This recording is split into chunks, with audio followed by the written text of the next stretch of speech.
Well, I'm a reenactor with the 49th Ohio Volunteer Infantry. I've been doing it for 16 years. I love doing reenacting. I guess it's more than just doing reenacting. I am a reenactor. And reenactors talk that way because we're passionate about the time period, about keeping alive the history. I'd like to bring that history to life for people to see at reenactments like this so that they can get a glimpse and they can see these were real people from the past. And one of the things I like about reenacting in general is that it's a big tent. There's a lot of people come out here for different motivations. I like to camp. I like to be outside. I don't mind being bug bit. I don't mind being in the heat and the grunge and, you know, getting really stinky for 3 days. I get a chance to learn a lot more detail about how the men lived, how they fought, some of what they were thinking. And at the same time, I can, at events like this, I can pass that information back to the spectators who come through. Sitting around the campfire with a bunch of your pards, your friends that you haven't seen in a while, is it's kind of special. My favorite part of reenacting is really educating. I think a lot of people say this, educating the small children, because it's just, you know, the looks on their faces when they come by and you hang your coat on them or something like that, and you know, it just makes their whole day, and that's really what's fun for us. My favorite part is the personal relationships. Working on an event like we're doing here, people all over the eastern United States, we're friends, and it's just an enjoyable way to spend time, I guess, putting together something that a vast number of the public can come and enjoy.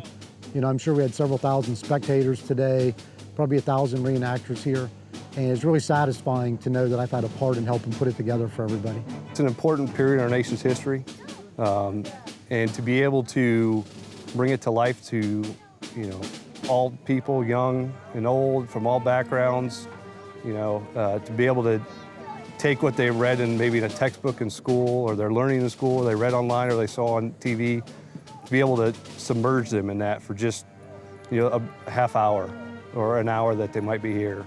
You know, to smell the gunpowder, smell the campfires, to hear the cannon go off.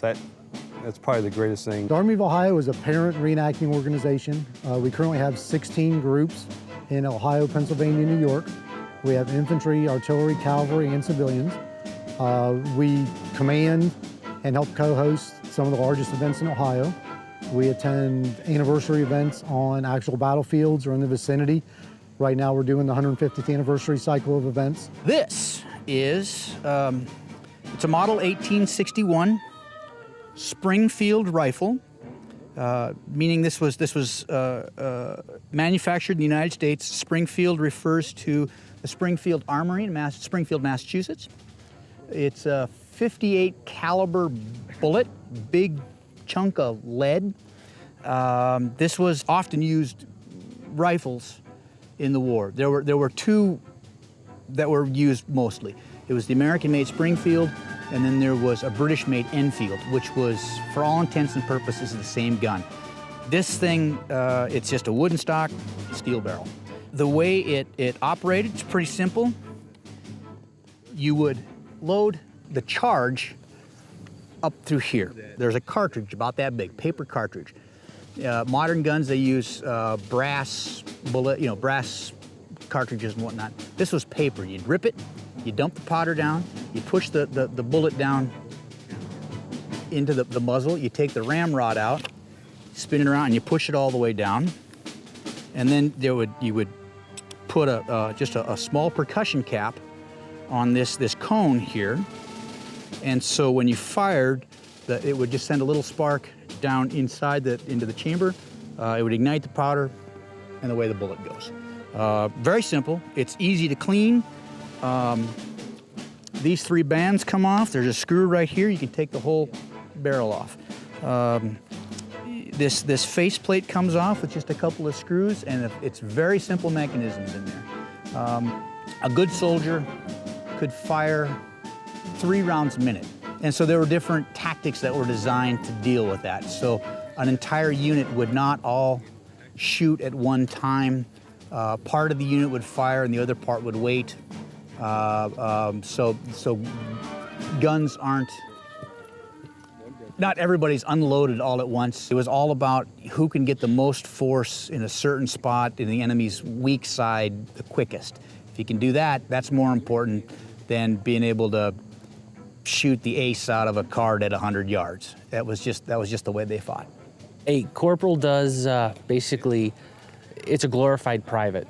I'm in charge of small groups of men for work details, maintaining some semblance of order, making sure that any things that come down from the sergeants are taken care of, wood detail, water details, taking care of my small comrade of men, making sure they're taken care of, their basic needs are being met. Any issues they have, I carry it up. You have an officer on your far end of your line. They're backed by a first sergeant, and then you have a corporal next to them.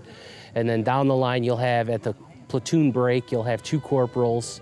And then at the end of the line, you're gonna have a corporal and then another sergeant. So they have a set place in the rank, and they also help, if the company needs to break into 2 platoons, they can do that and offer that structure that's needed. Like today, out on that reenacting field, when I take that hit, you know, those privates who've been working really hard have the ability to step up where I was standing and now get the guys in line, maintain some semblance of dress, do some different things. Tactical is a kind of a chess game. If the force is big enough, you go after them. If you don't, you try to defend.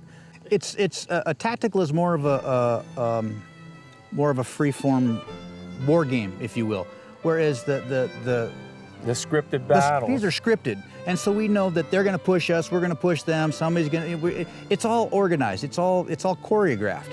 But the tacticals, we get to go out and play. It's like, all right, there's somebody on our flank.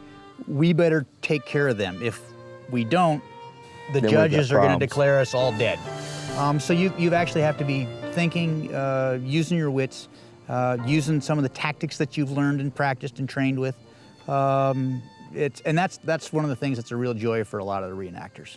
I think my favorite part of the history for the Civil War period is reading about the soldiers' lives outside of battle, in between the battles, when they were on the march and in the camp, and the things they did together, the difficulties they went through the winter, through the heat, bad food, clothing falling off of them, and just surviving together, and how they became so close. And many reenactors wrote that their comrades in the Army were actually closer to them than their own family. There's a brotherhood there that they didn't share with their own brothers back home because of what they had went through together. The common guy is what touched me. You know, I started out reading a lot of general Civil War history, battles, names, dates, places, and then I started getting into diaries and regimental histories, and just the personal stories are just fascinating to me. There are so many Americans from so many walks of life that were touched, and I really enjoy reading about that. One of the things that drew me into the hobby was actually firearms. I kind of got interested in Cabela's catalog when I saw the 53 and the 61s, and I kind of started drooling, and then I went to a reenactment, and it's like, and started out as a private. I was working construction in 1992, and the guy I worked for said, "You're a Civil War buff." The guy I went to high school with was an extra in the movie Gettysburg. And he said he lives at such and such road. And me being a pretty outgoing guy, I went to his house and knocked on the door. And I said, "Tell me about this Civil War reenacting thing." And he told me about it, and the next weekend he put me in a uniform, gave me a rifle, and took me to an event with him. And I've been doing it ever since. I got interested in it because my grandmother had a Bible that belonged to my great-great-grandfather. Her grandfather had a bullet hole in it, and she gave that to me.